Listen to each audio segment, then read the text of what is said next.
Hello everyone, it's George from Ireland. Welcome back to my channel. I want to say Requiescat in Pace, Frederick Forsyth. So I found out just yesterday that Forsyth had died at the age of 86. So Frederick McCarthy Forsyth, he was a renowned novelist, publisher of The Cobra List, The Devil's Alternative, The Day of the Jackal, The Dogs of War, The Fourth Protocol, The Odessa File, and so on. So wrote these thrillers. They were fast moving. I read his autobiography years ago. I actually met him in about 2003. And what a fantastic chap. So goodness, not a very tall guy. And he was a real Eurosceptic. He'd been a journalist in Germany. He said he didn't like the way the phrase "Ich liebe Deutschland" is how would I say, stigmatized, as though you're a Nazi for saying that, things like that. And he joined the Conservative Party the day after the 1997 defeat. There was no way anyone could say that that's because he was jumping on the bandwagon, because the Tory party was its lowest possible ebb. Helped found the Young Britons Foundation, a man of right-wing views. So Forsyth, he's born in the Garden of England, Kent. Um, and it was a fascinating story told about his father, who'd been managing a rubber plantation in Malaya in the 1930s. And he saved the life of a Japanese child because there was a small Japanese immigrant community there. And the Japanese father said, I can't buy you a gift because I'm a very, very poor man, but I can give you advice to thank you. Leave the country, go home, get out of Malaya. Why? I can't tell you what, get out of Malaya now. You're a good man. For your own sake, leave the country.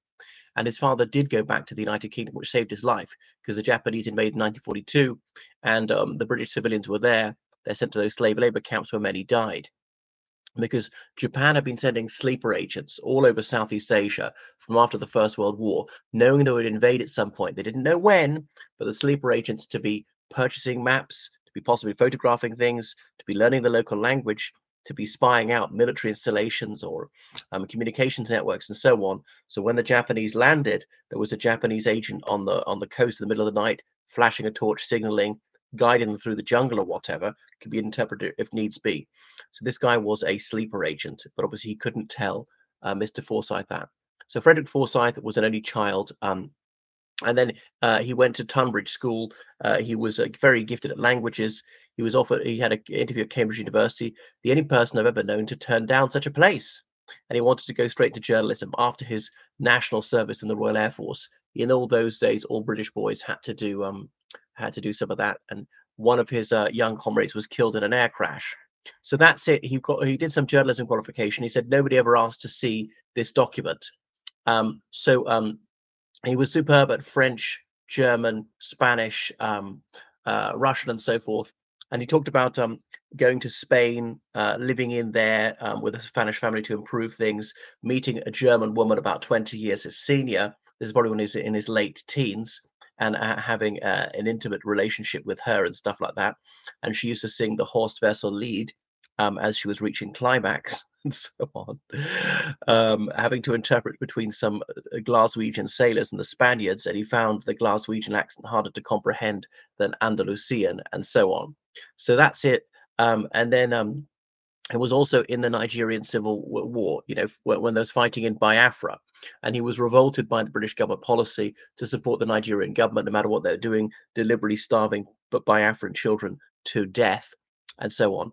So he'd been helpful to MI6, an agent for them that foreign affairs was a foreign spying organization and so on. So he'd lost his job by being too frank for what he thought was a moral cause, because working with the BBC in Nigeria. He came back, and there he was, unemployed in the United Kingdom. What was he going to do? For the very first time, he decided to write a novel, and wrote it really, really fast. Right in the Day of the Jackal, because he'd been in France a lot in the early 1960s, at part time of the withdrawal from Algeria, and l'Organisation de l'Armée Secrète were these French ultranationalists who took the side of les pieds noirs, literally black feet, the white people who'd settled in Algeria, French citizens, some ethnically French, some actually Spanish, Italian, Maltese, and so on, but nevertheless believed in l'Algérie française, and were very miffed when Algeria was granted independence. And the million or so pieds noirs, almost all of them moved to France, but they wanted vengeance. They wanted to assassinate Charles de Gaulle. The Day of the Jackal is about the OAS hiring a British guy, Charles Calthrop, to carry out the assassination, and detectives on his trail. Made into a very well appreciated film about 1970, starring, God, what's the guy's name? It'll come to me. I can't remember. The Harrovian, the guys in the Coldstream Guards. His brother's a well-known actor. It's Edward Fox, who plays the would-be assassin.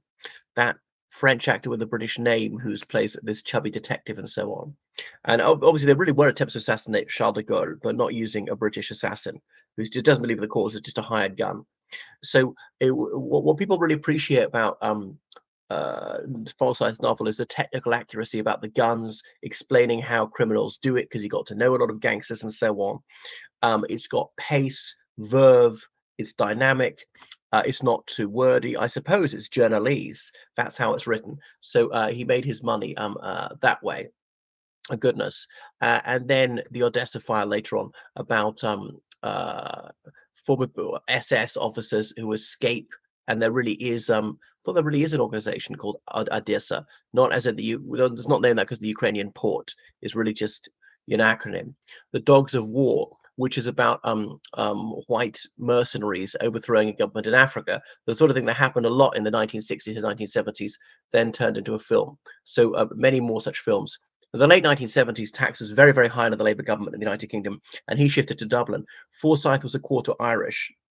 I tell you, his grandfather came from Cork. Hurrah! And his grandfather, about the 1880s, as a teenager, stowed away on a ship out of Cork and been discovered by the captain and told, you have a choice. You either get a bloody good hiding and dubbed at the next port, or join the crew. So chose to become a sailor. But so Forsyth was an Irish citizen.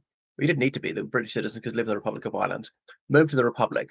But then the IRA had a habit of kidnapping wealthy people to extract ransoms in the 70s. And he had dinner with Charlie Haughey. Charles Haughey was the Taoiseach at the time, as in the Prime Minister. And they went to not to Haughey's main house, to another house he owned in Dublin. And there was a woman there who was clearly the hostess, along with Charlie Haughey, not his wife. Because Charlie Haughey had a mistress, Terry Keane, as in Teresa Keane, a journalist who's very well known for her keen eye column. And it was an open secret in Dublin political and journalistic circles that the Taoiseach was carrying on with another woman, but nobody dared publish it, and that was it. And then, he was Forsyth said, "I'm thinking of leaving Ireland because the risk of being kidnapped by the IRA is too high." So Hoy said, "Let me leave this to me."